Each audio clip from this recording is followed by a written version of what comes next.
Us Gen X men carry so much stuff in silence. When I was 15, I nearly went to prison. And the weight of keeping that secret for 20 years was absolutely crushing. So Jules, after 10 years of being together, found my rap sheet. We were moving house, she was clearing out the files, and she called me and said, "Andy, what's this?" Went in, she's got this document in her hand. She said, "It's got North Yorkshire Police on it, and it's got your name on it." Shit. She said, "What is it?" I said, "It's my charge sheet from when I was 15 years old."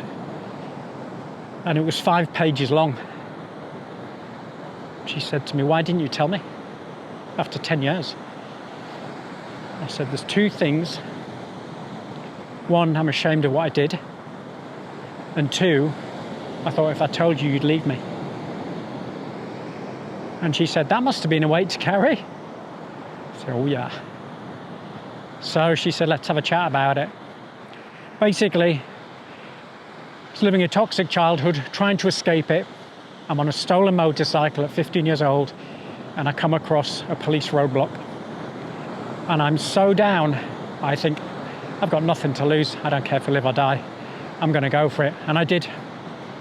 And I ran the roadblock, and all hell broke loose. Got chased by the police for 20 minutes, and it ended up in a big old crash. And me getting busted and busted up big time. So I got to court, and the charges were immense.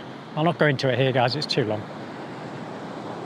And the judge said, "I'm going to give you one more chance. And this is your last chance. If you do anything else, you're going to prison." And that was my wake-up call. And I knew that I had to get out from where I was living, or I was either going to die or I was going to go to jail. And that's when I left home shortly after that at 16. And when I was talking to Jules and she said to me, "Why didn't you tell me?" I said, "It's not the sort of thing you bring up on the first date, is it? Want to see me rap sheet? It's ace." But I'd been carrying it before that. Every time I met someone new and they asked about me leaving home and stuff, I had to cover it up, I had to hide it. And it just got more and more because I traveled, and the more people I met, the same questions came up, and I had to dodge this thing. I had to try and duck around it because I didn't want to lie about it. I just didn't want to bring it up. But there was this gap missing in what I've done in my life. And people were kind of like, "So why did you leave?" And the weight just got more and more. And it never left until Jules finally found that rap sheet, and we had a conversation about it. Since then, I've talked to people about it, new people I've met, and now I never ever would have thought I'd be on a YouTube channel talking about it. Don't get me wrong, I'm not proud of what I did, and I've never done anything since. But the weight was so crushing, it just affected my personality. Because I always had this like thing in the back of my mind that I had to box away and not let out and not tell people and duck and dive around it. And once I released that, once I spoke to Jules and actually talked to someone about it, she said, that was when you were a kid. You're a different person now. You help people now, you're a coach. Do you think you're the same person? She said, "Do you think you were even responsible?" I said, "Well, I was." And then we talked about why it happened and where I was in my life at that stage. And she says, "You're still carrying that same person with you. You're still half of that person at 15 years old is still on your shoulder." She says, "You've got to let it go."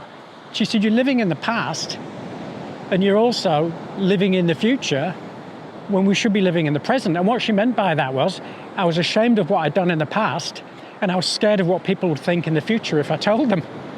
Could you feel the weight of it? And so that was what, 7 years ago now when I told her. I'd held on to that for decades, absolutely decades. And I became a different person after I told her. I became freer, if that's a word for this. I became more confident of who I am and who I was. And I wasn't scared of telling people living in fear that they would think I'm some dirty criminal and wouldn't want to know me. So my question to you guys is, you've probably only seen a couple of videos, if that, of me. If I tell you that I've got a criminal record, What's your perception of me? Do you just think, well, I'm not going to listen to him because he's a dirty criminal? Or do you just think, good on you for getting it out? I'm not asking for praise or anything. I'm just asking because now I do care what people think, but not enough to store it away. And of course, I've made other bad decisions in my life. Right? That was a whopper. Of course it was. It's a ridiculous thing to do, but I didn't know what I was doing at the time. I've made huge decisions that went wrong in business. I've lost a lot of money. And also, here's the thing, right, guys? I did a business deal. I invested in something, and I lost a shed load of money, right? I mean, a lot. And I started covering it up like I did with the police thing. I wouldn't tell people, how's the investment going? Yeah, you know. And the pressure again started to build.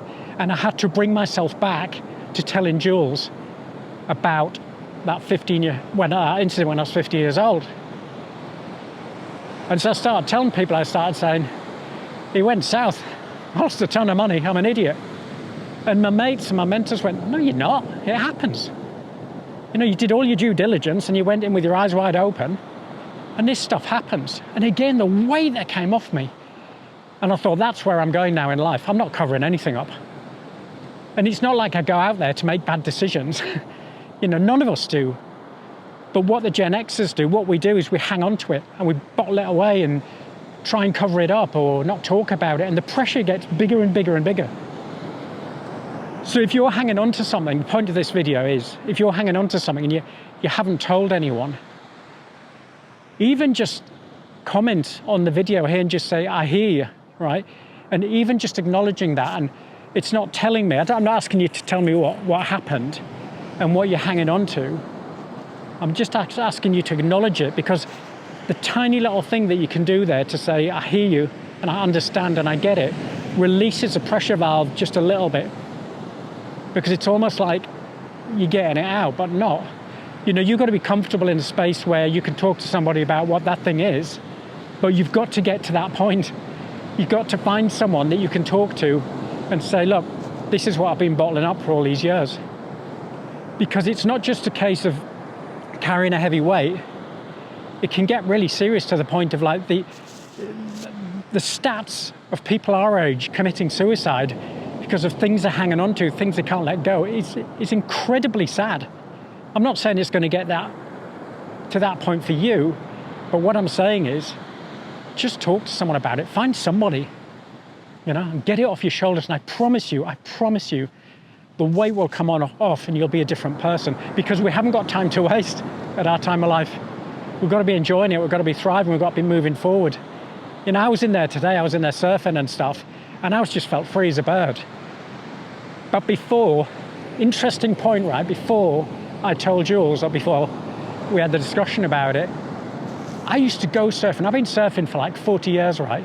And I would sit on my board and it would always be there. I'd always rewind to that incident.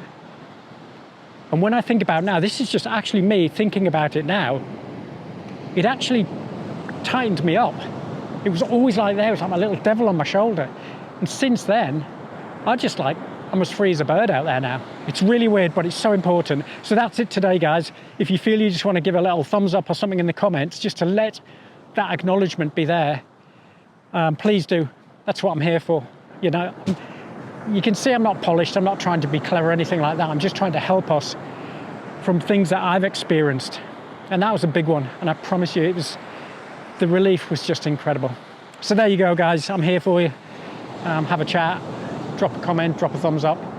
And yeah, let's start getting that thing off your shoulders, yeah?